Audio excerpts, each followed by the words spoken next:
Hello, and welcome back, everybody. This week we're going to delve into chapters 4 and 5. We are also going to be introduced to two of the most famous historical figures from our collective past. The first historical figure that we're going to look at is Alexander the Great. Alexander the Great was only 29 years old when he became king of Macedonia. Macedonia was a kingdom that was located north of the city states of Greece. The book notes that the Macedonians were not Greek themselves. They were a culturally unique group, though they may have shared a common root ancestor with the Greeks. The first famous king of the Macedonians was King Philip, who was also Alexander's father. King Philip was actually captured and spent 3 years in one of the Greek city-states of Thebes. While captured there, he learned as much as he could about the Greek military structures, their tactics, and a whole bunch of other things about the Greek military force. When he returned to Macedonia, he implemented all those things that he had learned while he was captured there.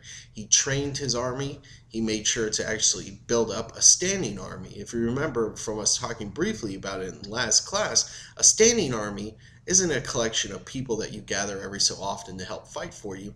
It's trained soldiers whose main job is fighting.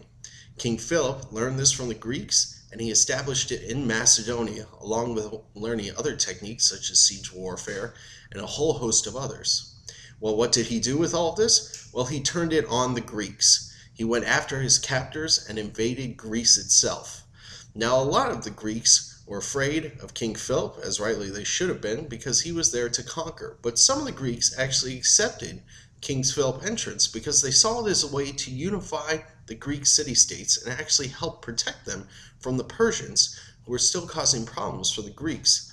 So there were some parts of Greece who were fearful of King Philip, but there were other parts that widely accepted him. Well, what happened to Philip? He was eventually assassinated, thus paving the way for Alexander the Great's rise to fame. Now, Alexander the Great inherited a strong central authority structure with the Kingdom of Macedonia, which also now contained all of the Greek city-states. With that, he was able to raise his own strong army, probably about, the book notes, 37,000 men strong. Of that 37,000 included about 5,000 cavalry, but the army also included architects, engineers, and historians. And Alexander the Great had his sights set on one culture in particular, the Persians. Alexander, when he set out to attack the Persians, he wasn't doing it solely for the purposes of defense. He was doing it for the purpose of conquering. He brought historians with him to make sure that they would be able to keep notes about the places that he would go and the people he would conquer.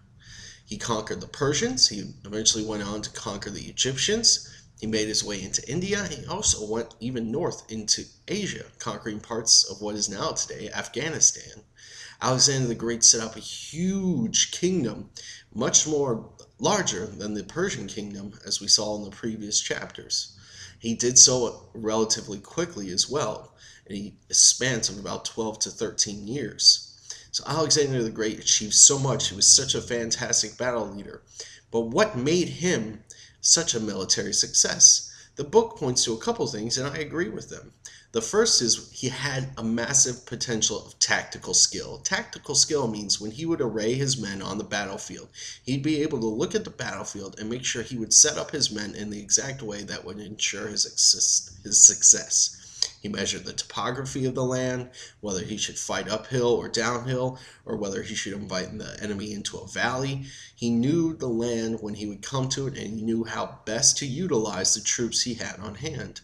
The second skill was that he was involved in the army. He didn't sit back and give orders. He was actually fighting with his men. Alexander the Great was actually injured 8 times in battle. The third one is he paid extreme amount of attention to detail. When you're moving troops over foreign land, you need to make sure that you have easy access to supplies. So he would make sure that all of his troops were supplied. Those supplies would go out evenly to all of his men, and everybody was rewarded to each in their own kind. So he played exacting detail on everything. Now, on page 94, there's a section called The Legacy. Was Alexander great? I want you to read that in detail because I want to talk about what the book says there in class because I think it makes for a great discussion.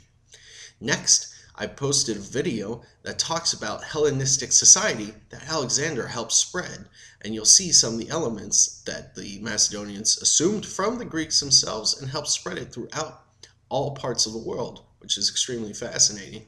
After that, I'll be back and we'll be talking about the Romans. See you then.